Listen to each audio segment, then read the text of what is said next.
Bom dia, gente! Sejam bem-vindos! Chegamos, domingão. Estamos no capítulo 9 de Atos, e nesse canal onde você lê um capítulo da Bíblia por dia.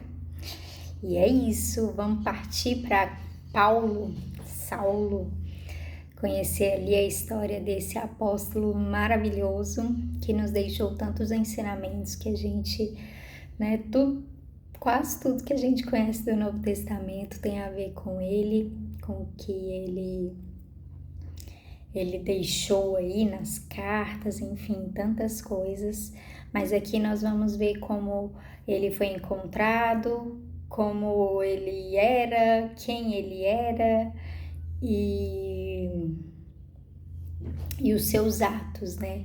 Então, Atos, o livro de Atos, ele tem ali por intenção falar sobre todos os atos de todos os apóstolos, todos aqueles que fizeram a diferença, que deixaram registrado, marcado algo em favor do cristianismo. Então nós vamos ver todas essas nuances aí, tudo que foi feito aqui no livro de Atos, que o médico Lucas ali se deu trabalho de escrever e deixar para nós, né? E aí dizem que Atos vai até o capítulo 28 e nós escrevemos a partir do 29, porque nós continuamos, somos esses responsáveis por continuar esses atos aí dos apóstolos, dos evangelistas, mestres, enfim, de tantos outros.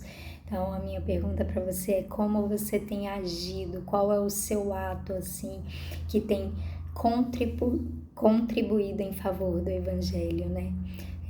Não, eu sou nada, só sou um membro da igreja. Você tem um ministério, você tem um dom, você tem algo pelo qual Jesus te chamou, te escolheu. Se você está aqui, se você tem ouvido a palavra de Deus, eu tenho certeza que você vai poder contribuir em relação a algo para o mundo. Então, fica atenta, assim como os apóstolos, enfim, qualquer um aqui a gente vê que foi usado ali, né? Então, vamos ver. Hoje aqui a gente vai ver sobre Pedro, sobre Ananias, sobre Barnabé, se eu não me engano, é Barnabé? Barnabé e sobre Paulo, amém?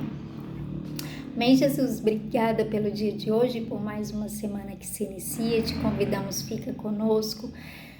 Entra conosco nesta semana, Paizinho, em nome de Jesus, e que seja com o pé direito, com o pé esquerdo, com todos os pés, sabe, Deus, em nome de Jesus, que possamos caminhar nos teus passos, Deus, em nome de Jesus, que possamos seguir os teus caminhos, aquilo que o Senhor tem trilhado para nós, para que assim possamos ser bem-sucedidas. Te pedimos, calça os nossos pés com os sapatos do Evangelho, da pregação do Evangelho, faz os nossos pés formosos, em nome de Jesus, mas também, Deus, aquilo que colocarmos os nossos pés por herança, que tomemos, que possamos adquirir ali por herança, para que possamos não somente sermos beneficiados, mas dar honra, glória, louvores e testemunhos para o Senhor. Nós oramos, te pedimos por cada pessoa que vamos encontrar, sabe, Deus, por cada vida que formos tocar, conversar, seja lá como for, em nome de Jesus, que algo saia de nós, que a tua luz que está dentro de nós possa irradiar e possa alcançar pessoas, vidas, enfim, como for. Nós oramos e te pedimos e colocamos diante de ti a leitura deste capítulo de hoje, em nome de Jesus. Amém? Bora, vai ser assim. Enquanto isso, Saulo não parava de ameaçar de morte os seguidores do Senhor Jesus. Ele foi falar com o grande sacerdote e pediu cartas de apresentação para as sinagogas da cidade de Damasco. Com esses documentos, Saulo poderia prender e levar para Jerusalém os seguidores do caminho do Senhor que moravam ali, tanto os homens como as mulheres. Mas, na estrada de Damasco, quando Saulo já estava perto daquela cidade, de repente uma luz que vinha do céu brilhou em volta dele. Ele caiu no chão e ouviu uma voz que dizia: Saulo, Saulo, por que você me persegue? Quem é o Senhor? Perguntou ele. A voz respondeu: Eu sou Jesus, aquele que você persegue. Mas levante-se, entre na cidade e lhe dirão a você o que deve fazer. Os homens que estavam viajando com Saulo ficaram parados sem poder dizer nada. Eles ouviram a voz, mas não viram ninguém. Saulo se levantou do chão e abriu os olhos, mas não podia ver nada. Então eles o pegaram pela mão e o levaram para Damasco. Ele ficou 3 dias sem poder ver e durante esses dias não comeu nem bebeu nada. Em Damasco morava um seguidor de Jesus chamado Ananias. Ele teve uma visão e nela apareceu o Senhor o chamando. Ananias, ele respondeu: aqui estou, Senhor. E o Senhor lhe disse: apronte-se e vá até a casa de Judas, na rua direita, e procure um homem chamado Saulo, da cidade de Tarso. Ele está orando e teve uma visão. Nela apareceu um homem chamado Ananias, que entrou e pôs as mãos sobre ele, a fim de que ele pudesse ver de novo. Ananias respondeu: Senhor, muita gente tem me falado a respeito desse homem, de todas as maldades que ele fez em Jerusalém com os que creem no Senhor. E agora ele veio aqui a Damasco com autorização dos chefes dos sacerdotes para prender todos os que te adoram. Mas o Senhor disse a Ananias: vá, pois eu escolhi esse homem para trabalhar para mim, a fim de que ele anuncie o meu nome aos não-judeus, aos reis e ao povo de Israel. Eu mesmo vou mostrar a Saulo tudo o que ele terá de sofrer por minha causa. Então Ananias foi, entrou na casa de Judas, pôs as mãos sobre Saulo e disse: Saulo, meu irmão, o Senhor que me mandou aqui é o mesmo Jesus que você viu na estrada de Damasco. Ele me mandou para que você veja de novo e fique cheio do Espírito Santo. No mesmo instante, umas coisas parecidas com escamas caíram dos olhos de Saulo e ele pôde ver de novo. Ele se levantou e foi batizado. Depois ele comeu alguma coisa e ficou forte como antes. Saulo ficou alguns dias com os seguidores de Jesus em Damasco e começou imediatamente a anunciar Jesus nas sinagogas, dizendo: Jesus é o Filho de Deus. Todos os que ouviam Saulo ficavam admirados e perguntavam: não é este o homem que em Jerusalém estava matando todos os seguidores de Jesus? Não foi ele que veio até aqui para prender e levar essa gente aos chefes dos sacerdotes? Mas as mensagens de Saulo se tornavam cada vez mais poderosas, e as provas que eles apresentavam de que Jesus era o Messias eram tão fortes que os judeus que moravam em Damasco não sabiam o que dizer. Muitos dias depois, os judeus de Damasco se reuniram e resolveram matá-lo. Mas Saulo ficou sabendo do plano deles. Eles vigiavam os portões da cidade dia e noite para o matar. Mas certa noite, seguidores de Saulo o puseram dentro de um cesto e o desceram por uma abertura que havia na muralha da cidade. Saulo foi para Jerusalém e tentou juntar-se aos seguidores de de Jesus. Porém, todos tinham medo dele porque não acreditavam que ele também era seguidor de Jesus. Então Barnabé veio ajudá-lo e o apresentou aos apóstolos. Ele lhes contou como Saulo tinha visto o Senhor no caminho e como o Senhor havia falado com ele. Barnabé também contou como em Damasco, Saulo, pelo poder do nome de Jesus, havia anunciado corajosamente o Evangelho. Depois disso, Saulo ficou com eles andando por toda parte em Jerusalém. E pelo poder do nome do Senhor, ele anunciava corajosamente o Evangelho. Ele também conversava e discutia com os judeus que tinham sido criados fora da terra de Israel, mas eles procuravam um jeito de matá-lo. Quando os irmãos souberam disso, levaram Saulo até a cidade de Cesareia e depois o mandaram para a cidade de Tarso.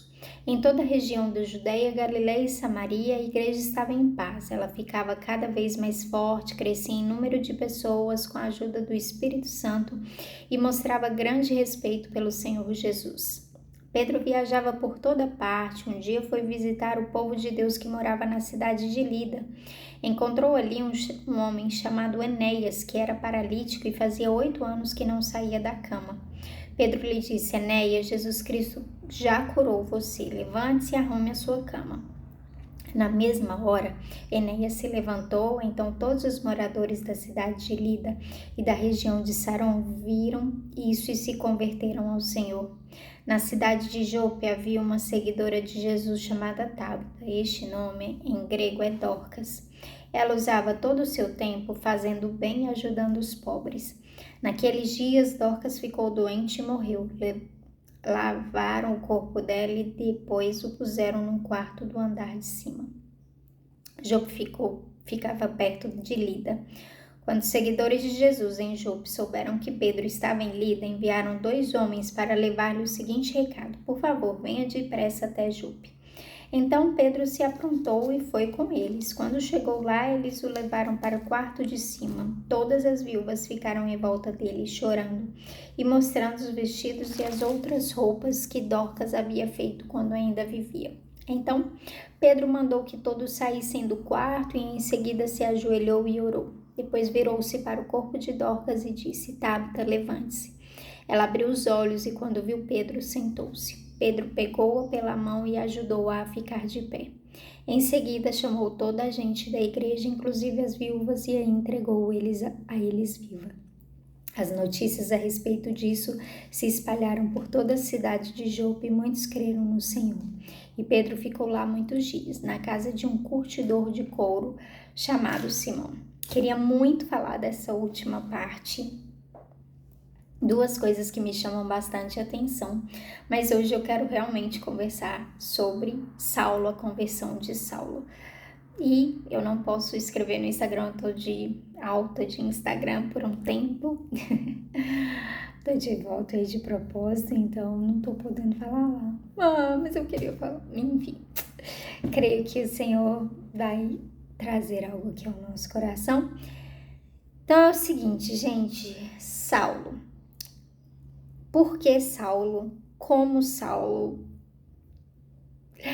Jesus se assusta com Saulos, né, gente? Hoje em dia existem muitos Saulos por aí. Muita gente, né? A gente talvez não passe pela perseguição que passava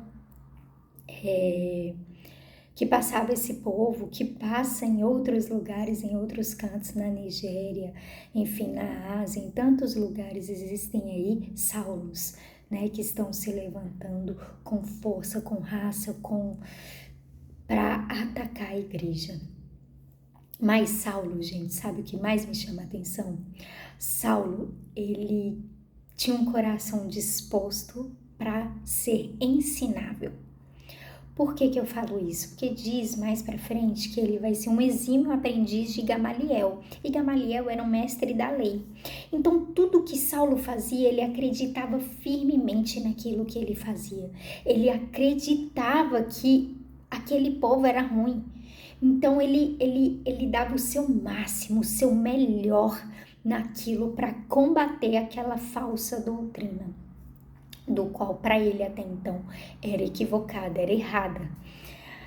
E Jesus, sabendo disso, sabendo de quem era Saulo, como ele era esmerado, uma pessoa dedicada, zelosa, responsável por aquilo que entregavam em suas mãos, Jesus vira e Jesus chama Saulo.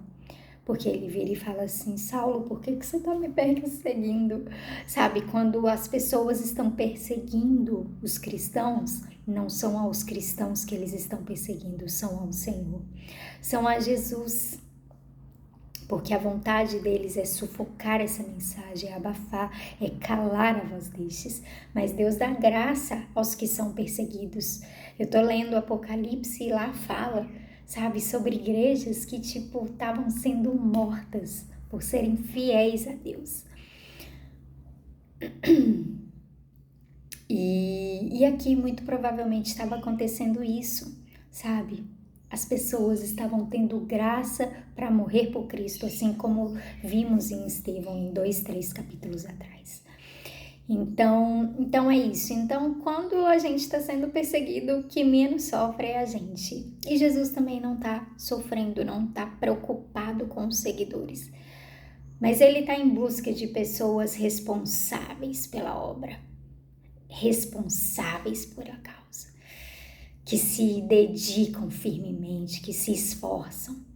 E então ele vira e ele fala, então Saulo vira e pergunta, quem eu tô perseguindo? Eu tô perseguindo cristãos. Por quê? E aí Jesus vira e responde assim, eu sou Jesus, aquele a quem você persegue. Mas levante-se, tipo, não vamos dar ideia, não vamos continuar essa conversa não, porque Saulo ia virar e ia falar, não tô perseguindo o filho de Deus, não, pelo amor de Deus, eu gosto de Deus, que não sei o que, eu tô aqui querendo salvar a Deus. Mas Jesus nem quer ouvir. Jesus vira e ele fala, Saulo, eu tenho uma missão para você.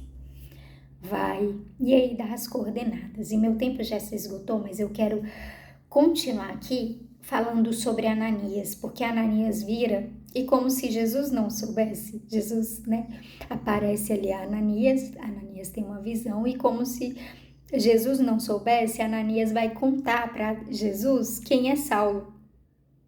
Quase que Jesus vira e fala, querido, eu fiz todo mundo, eu tô acima de tudo e de todos, eu conheço Saulo, conheço todo mundo. E aí Ananias vira e fala assim, Jesus, o Senhor vai salvar aquela pessoa? Ele tá aqui, ele tá atrás dos cristãos, exatamente dos que te adoram. Ele tá a fim de matar, prender, sufocar a sua mensagem. Jesus vira e olha só. Mas o Senhor disse a Ananias, vá, pois eu escolhi esse homem para trabalhar para mim, a fim de que ele anuncie o meu nome aos não-judeus, aos reis e ao povo de Israel. Era muita gente para quem Jesus estava chamando Paulo para fazer e de fato ele alcançou cada pessoa e até nós, né, gente? Então, Jesus estava dizendo que escolheu esse homem para trabalhar para ele. Talvez entre os dele o povo estava, ainda que a gente veja João, Pedro e outros ali se esforçando para visitar uma cidade e outra, e Filipe, isso e aquilo, era muita gente, e Pedro e Paulo parece ser mais esmerado, mais forte, mais a gente vai ver em várias situações, Paulo sendo uma pessoa que Jesus falou, cara, como esse daí eu não vou encontrar ninguém. Enfim, e aí ele o escolhe para trabalhar para ele a fim de anunciar a várias pessoas. E eu mesmo vou mostrar a Saulo tudo que ele terá de sofrer por minha causa, ou seja, o que ele estava dizendo a Ananias era, relaxa, eu sei o que ele fez. E ele vai pagar por isso. E não vai ser no fim dos tempos, ele vai pagar agora. Mas ele vai fazer isso por amor a mim agora. É um consolo, né, gente? Porque tem gente que tá sendo tão mal, tá matando as pessoas, tá? Sabe, quando eu olho assim para algumas situações aqui na Bíblia, eu lembro, é a situação mais perto assim de que a gente tem, né? De Israel dos últimos vezes que foram invadidos. Mais uma vez eu falo sobre o filme ali, From the River to the Sea, que vai mostrar a gente ali entrando nas casas, às vezes estuprando pessoas, pegando bebês, mães, pais, matando, ligando para os pais e falando, eu matei um cristão, porque olha... E hoje ainda existe isso, e Jesus está de olho nessas pessoas. Enfim, Jesus conhece o coração de todos nós. E aqui ele encontrou Saulo, ele sabia que Saulo seria um grande aliado a ele. Ele passaria por algumas coisas, é verdade. Mas Saulo, ele estava muito movido por aquilo que ele cria, que ele acreditava e que ele tinha como propósito de servir e de se doar e de se entregar. E ele foi assim. E é um homem admirável, admirável. É isso. Deus abençoe. Tchau, tchau.